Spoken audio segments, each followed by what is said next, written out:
A verdade é que parentalidade positiva não está funcionando. E não funciona na sua casa, não funciona na casa da sua irmã, não funciona na casa do seu amigo, não funciona nos lugares públicos, não funciona em lugar nenhum. Basta que você olhe para os resultados desse tipo de educação. Então, eu sou educadora, pessoal, há mais de 40 anos. Eu sou mestre em matrimônio e família e trabalho com crianças, com professores, com famílias há muito tempo. E vou te dizer hoje o que ninguém está tendo coragem de te dizer. Vou dizer algo que vai na contramão de tudo que você escuta na internet. Mas fica aqui, porque eu quero que você tenha um benefício gigante com esse vídeo. E qual é esse benefício? Você vai terminar esse vídeo com clareza e segurança, tá certo? Clareza de qual é o erro que está por trás de toda essa ideia de parentalidade positiva. Por que que nós chegamos a esse modelo que sempre entra em crise e fale em torno das 19 horas? Quando a gente está no auge da trabalheira lá, da rotina de casa. E segurança, porque eu quero que você saia daqui sabendo exatamente como proceder e o que fazer para manter nas suas mãos a rédea da formação dos seus filhos, tá certo? Então, vocês vão ficar aqui e vão entender tudo isso junto comigo. Combinado? Então vamos lá, vamos começar tratando um pouco sobre o que significa essa parentalidade positiva, isso que eu estou chamando de parentalidade positiva. Isso, na verdade, gente, é um combo de teorias. Tem educação respeitosa, tem desmame gentil, tem a criação neurocompatível, a disciplina positiva. O que acontece com todas essas teorias? Todas essas teorias colocam a criança, desde muito pequena, no centro do processo e valorizam que nós tenhamos muito cuidado com o sentimento da criança. Então, eu costumo chamar esse pacote todo de pacote da educação sentimentalista. Nós não podemos esquecer que nós não somos só sentimentos. Pessoas são mais do que sentimentos. Pessoas têm sentimentos, mas têm inteligência e têm vontade. Têm uma capacidade racional que a distingue dos outros seres. Então, por isso, uma educação que visa o sentimento não vai levar o seu filho ao melhor que ele pode ser. Mas vamos entender o processo. Isso nasceu há mais de 250 anos com o nosso amigo Jean-Jacques Rousseau, né? Ele que trouxe a ideia no livro Emílio, que é um livro sobre educação, que é Bíblia na mão dos educadores, né? De que a criança nasce naturalmente boa e a sociedade que a corrompe. Veja só que inversão, né?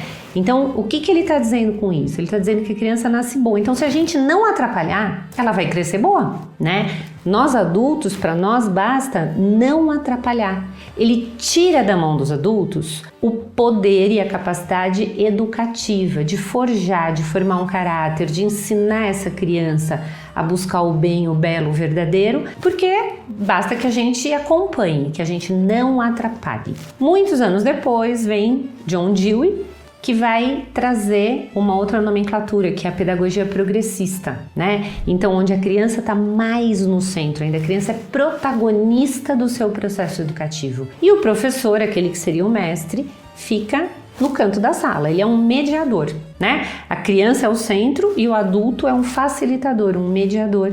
Ele já não é mais quem conduz a criança por esse caminho de crescimento. Bom, depois disso a gente foi tendo vários movimentos, inclusive muitos da psicologia, muitos provenientes da psicanálise, que vão colocar os afetos, né, como centro. Então é a educação afetiva, como se afeto se resumisse a afetos positivos, né? E aí vai colocar esse foco todo na validação dos sentimentos da criança. Então, o adulto bom, o adulto competente que pode ajudar no processo de educação da criança é aquele que acolhe sentimentos, que valida os sentimentos infantis. Quando eu valido todo o sentimento, muitas vezes eu estou invalidando o potencial da criança de sentir de outro modo, de sentir de modo mais proporcional, de perceber as coisas a partir de uma capacidade um pouquinho mais racional.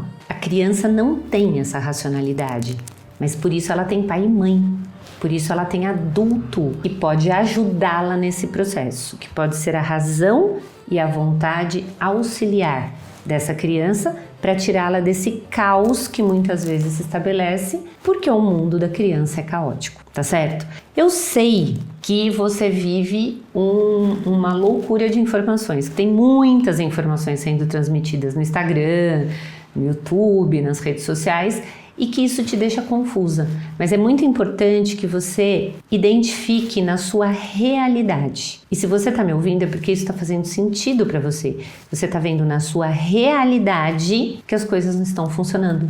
Você está vendo na sua realidade que as crianças estão cada vez mais difíceis, que os adolescentes estão muito inseguros, estão buscando suicídio. Você está vendo na sua realidade que os adultos estão tendo dificuldade de se adaptar, por exemplo, ao mercado de trabalho. Então, vamos lá, vamos caminhar um pouquinho mais aqui nessa explicação. Por que isso pegou tão forte no Brasil, né? Então, eu vou te dar, assim, 3 motivos por que o povo brasileiro mergulhou de cabeça nessa onda, né? Primeiro que nós somos um povo meio sanguíneo, né, gente? Então nós já somos meio sentimentais e isso ajuda. Mas vamos lá para os 3 motivos. Medo de traumatizar. Então veja bem, nós crescemos ouvindo que, nossa, o pai antigo era muito duro, muito rígido, gritava, batia e que isso traumatiza a criança. Então essas atitudes traumatizam a criança. E aí se formou toda uma geração que não queria repetir aquilo. E ok, né? Ninguém tá aqui fazendo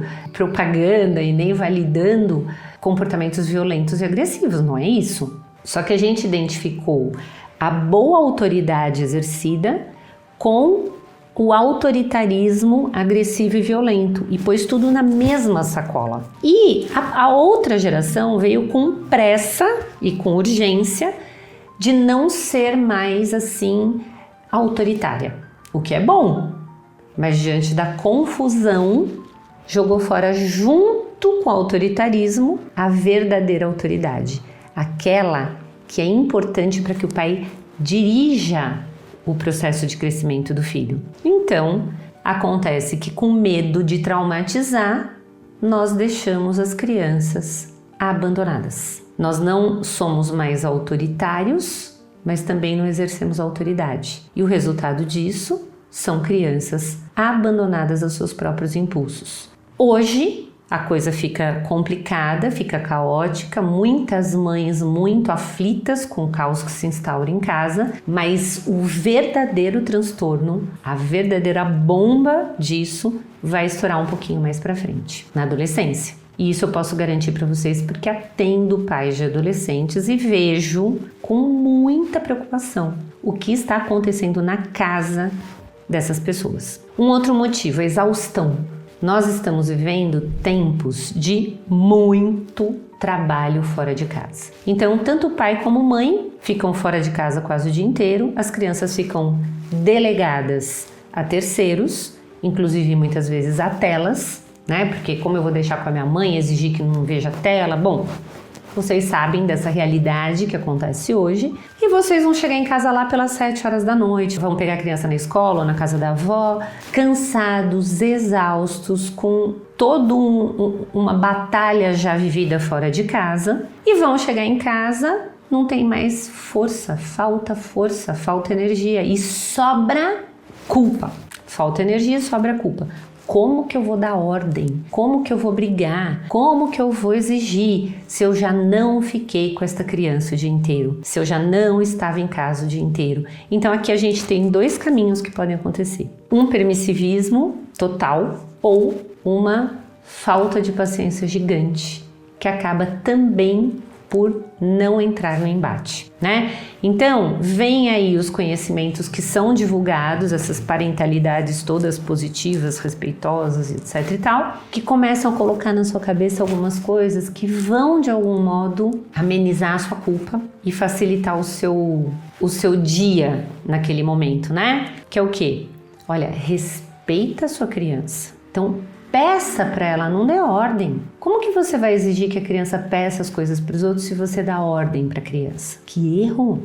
Que erro? Criança é desordenada, criança é caótica, ela precisa de ordem. Mas o que você precisa entender é que ordem não é grito, ordem é determinação. Você não precisa dizer não, gente. Não fica falando não. Por que falar não para criança? Apresenta outra possibilidade, né? Ela quer isso? Ao invés de você falar que não pode isso, fala assim, filhinho, isso, pode isso. E vai oferecendo opções. É mais fácil lidar com a criança assim. Olha, ela precisa se sentir amada. Valida o sentimento. Se ela tá lá gritando, se debatendo no chão, valida, né? Eu sei, eu entendo, você tá assim, tá chateado e fica esperando passar. Bom, gente, isso é bonito em cena de filme, mas não funciona. E eu gosto sempre de frisar, não funciona para quê? Pode funcionar para a criança sair do looping que ela tá ali, vir abraçar a mamãe ficar ali, abraçada na criança, pronto, ela se acalmou. Mas eu não educo para a criança se acalmar. Eu educo para que ela no futuro seja uma pessoa de bem, para que ela seja uma pessoa que domine os seus impulsos, para que ela seja uma pessoa que elabore os seus sentimentos. Então, isso não funciona para este fim. E você sabe disso, porque você está me ouvindo aqui, porque você está aflito com o que está acontecendo na sua casa. Então vamos lá, terceiro ponto, os pais estão sem referência. Os pais estão absolutamente sem referência. A escola já não exige mais, os avós também têm que obedecer às crianças, a igreja, que era uma referência, já não é mais respeitada, já... Ninguém tá nem aí. Se o vizinho fala alguma coisa, o que ele tem que se meter na minha vida, né? Então, cada família é uma ilha e fica reinventando a roda sozinho, né? Fica nesse movimento de o que eu faço com essa criança. E não existe mais a tradição. Não existe mais o eu vou ver o que o meu pai e minha mãe fizeram, vou aproveitar aquilo que é bom e transformo um pouquinho aquilo que eu acho que não era legal. Eu vou ouvir um conselho de alguém que tem experiência. Não, muito pelo contrário. Vocês acabam dando mais ouvido para milhões de pessoas que vocês nem conhecem, não sabem quem são, não sabem se estudaram o assunto, se não estudaram o assunto. Às vezes é mãe de uma criança só e que você nem sabe se vai dar certo ou se não vai dar certo e tá lá te falando sobre técnicas e teorias que sabe Deus que resultado darão. Então, ao invés de vocês assumirem a autoridade sobre a formação dos filhos de vocês, baseados na tradição, nas referências boas que vocês têm, vocês terceirizam isso para um influenciador, né? Para qualquer pessoa aleatória que vem dizer alguma coisa, sem usar a capacidade de reflexão e de observação da realidade para ver se isso vai funcionar na sua família. Então, agora a gente vai passar para 3 consequências que já estão aparecendo dentro das casas, que já estão mostrando para vocês que esse processo confuso, caótico, não dá certo. Primeira consequência, você precisa repetir o seu pedido 5, 6, 10 vezes e mesmo assim, muitas vezes ele não é atendido. Gente, eu tô cansada de ver isso em mentoria. Cansada. Os pais pedem, explicam, negociam, conversam, aí a criança vai ficando cada vez mais difícil, questionando, mas eu não quero, mas eu não gosto, mas você não tem direito de falar assim comigo, até que vem o quê? O grito. Faz agora e acabou, né? Então, eu grito, eu ameaço, se você não fizer vai acontecer X. Gente, isso está muito comum.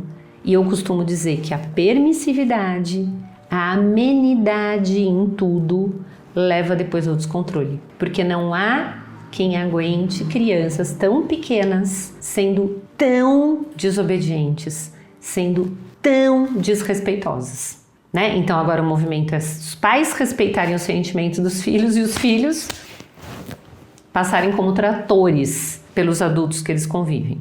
Outra consequência, a birra pública virou um pesadelo. Hoje em dia as crianças aprontam aonde elas estiverem, elas gritam, elas xingam. Gente, eu atendo muitas pessoas, e não só crianças, mas adolescentes, estão desrespeitando pais e avós publicamente. Você sabe disso? Você vê essa realidade, eu tenho certeza. E aí as pessoas ficam assim, muito divididas. O que eu faço? Eu mantenho o meu não, Porque está em público, porque isso é outra coisa também, né? Puxa, mas como que eu vou chamar atenção em público? Veja, gente, criança é aqui agora. Criança é aqui agora. Se ela está te desrespeitando agora, ela precisa ser corrigida agora. O máximo que você pode fazer é afastá-la do olhar de todo mundo, se for possível. Senão, ela vai precisar ser corrigida. Tá certo? E aí as pessoas ficam, nossa, mas que vergonha, mas olha, os outros estão pensando. Pessoal, veja só, a tua missão precisa ser muito clara. Você está formando uma pessoa e isso vale muito. O que os outros vão pensar vai fazer pouca diferença se você estiver muito segura do que você está fazendo. E a terceira consequência, acho que talvez a mais triste de todas, você está percebendo que as crianças, que talvez o seu filho, não estão tão felizes como você mesma era na idade dele. Puxa, gente, mas eu gostava tanto de brincar, eu não reclamava de nada, minha mãe às vezes era tão brava e estava tudo bem.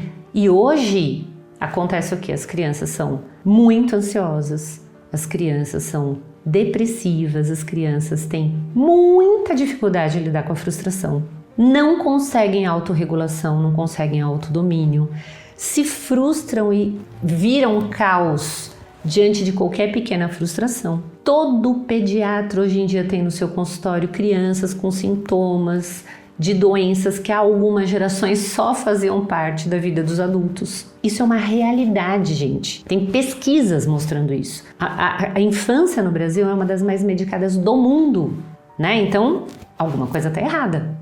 Alguma coisa está muito errada. E o que é que mudou nisso tudo? A gente parou de formar caráter e passou a validar sentimento.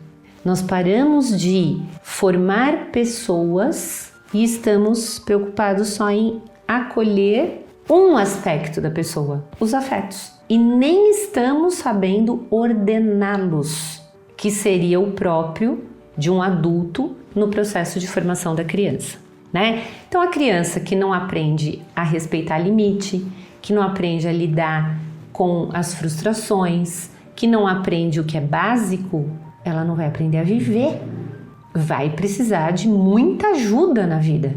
Não vai ter a autonomia que é tão desejada e que é tão cantada aos 7 ventos. Então vamos entender, pessoal, o que é a autoridade verdadeira. A autoridade verdadeira, ela vem da palavra audire, da palavra autoritas. Essas duas palavras, elas têm uma ao sentido de fazer crescer, ajudar a crescer. A outra, a força da experiência, né? Aquele que já passou, já sentiu, já sabe e por isso pode ser autor. Pode te ajudar, te orientar, te conduzir pelo caminho. Este é o verdadeiro sentido da palavra autoridade. Então veja bem, gente, a autoridade é um dever dos pais. A autoridade não é um direito. Eu tenho o direito de mandar e o meu filho tem que obedecer. Não, desculpa. Você tem o dever de ordenar e o seu filho tem o direito de ser ordenado. O seu filho tem o direito de receber de você o caminho, a condução, a clareza de que isto é bom e isto não. Isto me ajuda e isto me atrapalha no processo de viver. E a palavra obediência, que hoje em dia também é tão confusa, né? As pessoas falam assim, meu Deus, mas você vai querer seu filho obediente? Ele não vai conseguir se impor na vida, ele não vai conseguir colocar suas ideias. É exatamente ao contrário disso. É exatamente o contrário. Então, o que é obediência? Obediência vem de ob audire, tá? Audire, escutar. Ob audire, escutar com atenção. Escutar aquele que te inspira. Escutar aquele que te ama. Escutar em direção a fazer aquilo que te mostram como bom. Agora, esta obediência, gente, ela é construída na relação e no vínculo com pessoas que amam, que são os pais, pessoas que dão a vida, pessoas que mantêm aquela criança viva, tá certo?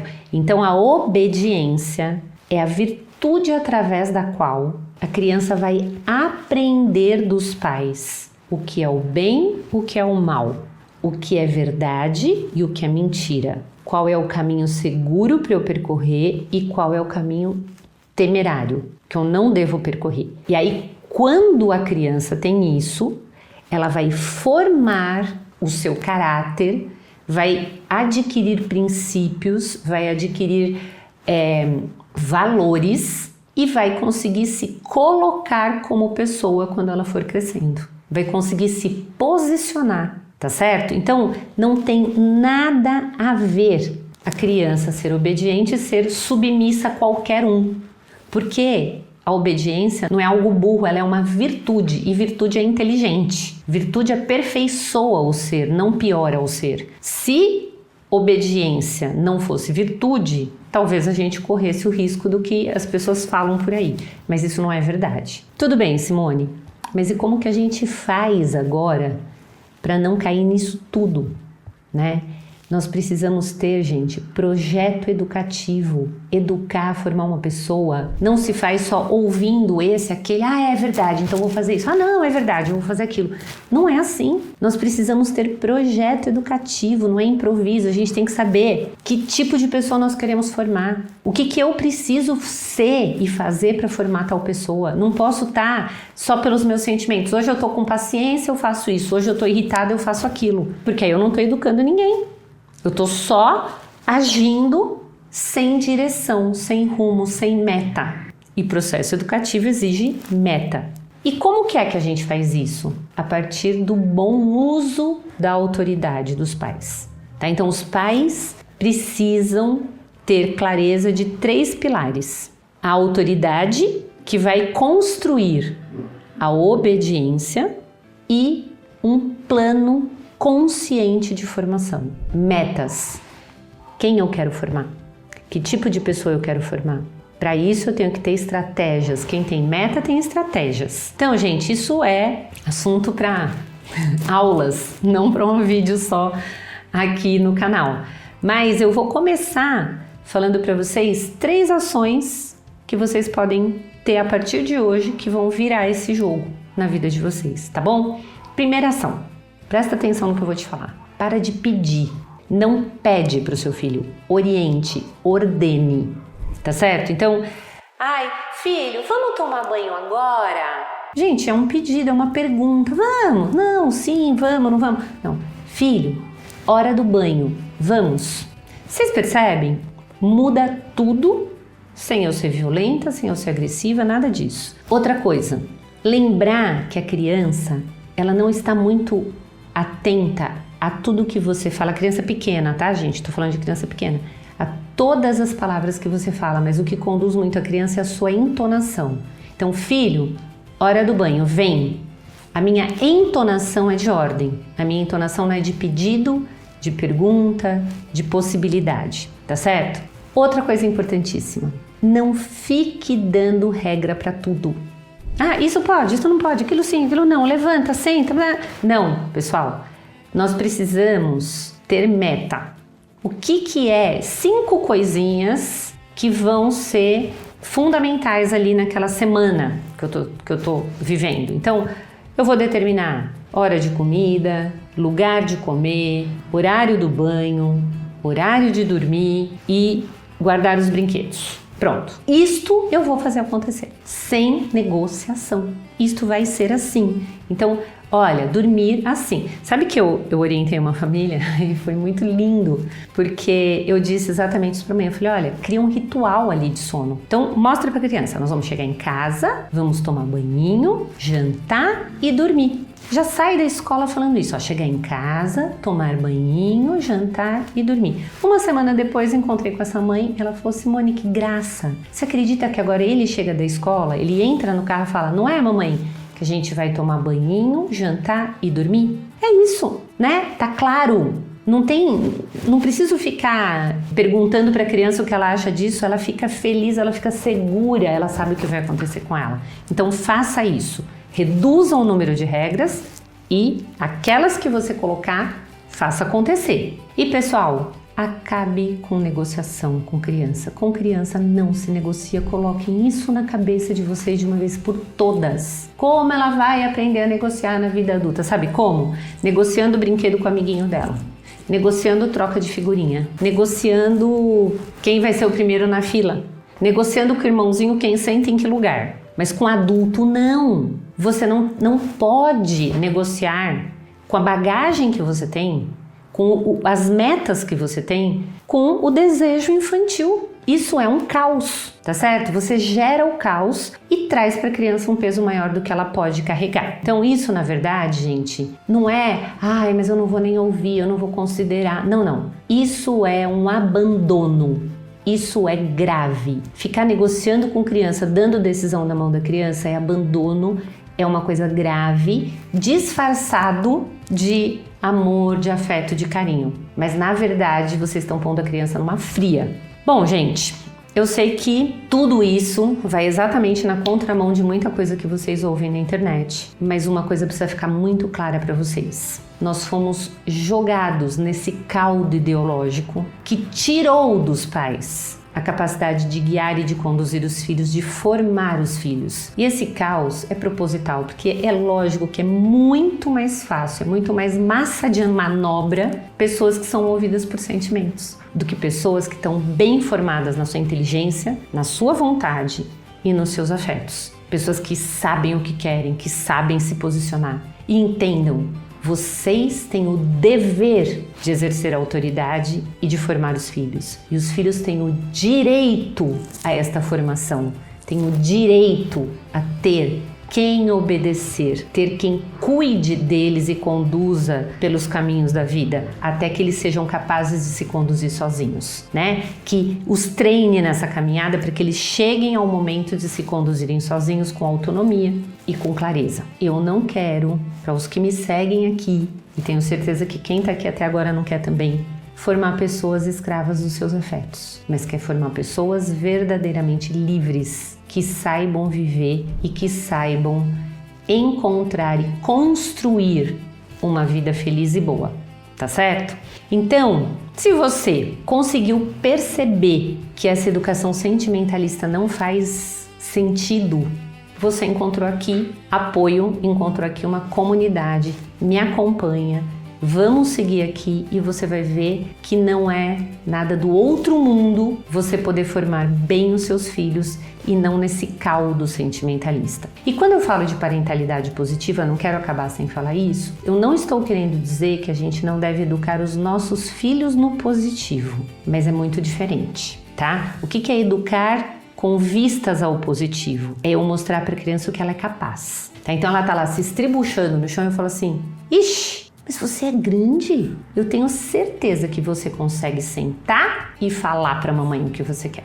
Eu sei que você consegue não morder a sua irmãzinha. Fala assim, boca, não morda a minha irmãzinha. Eu estou dando para ela uma meta positiva, ao invés de eu ficar falando, outra vez, você mordeu. São coisas diferentes, entendem? Sobre isso eu vou falar num outro vídeo. Então, eu quero te pedir uma coisa, gente. Se inscreve aqui no canal, clica nesse sininho para você ser avisado dos próximos vídeos, tá certo? Você precisa me ajudar para que o algoritmo leve esse conteúdo para mais pessoas e para que você não perca nada do que eu vou publicar aqui. E vamos juntos construir essas pessoas, formar essas pessoas que vão realmente fazer diferença nesse nosso mundo. Eu tenho um material prático para te ajudar com isso, que é o curso Meu Filho Obediente. São 30 dias com aulas curtas, mas um material muito prático, tarefas específicas para você conseguir percorrer esse caminho com toda a minha orientação, tá bom?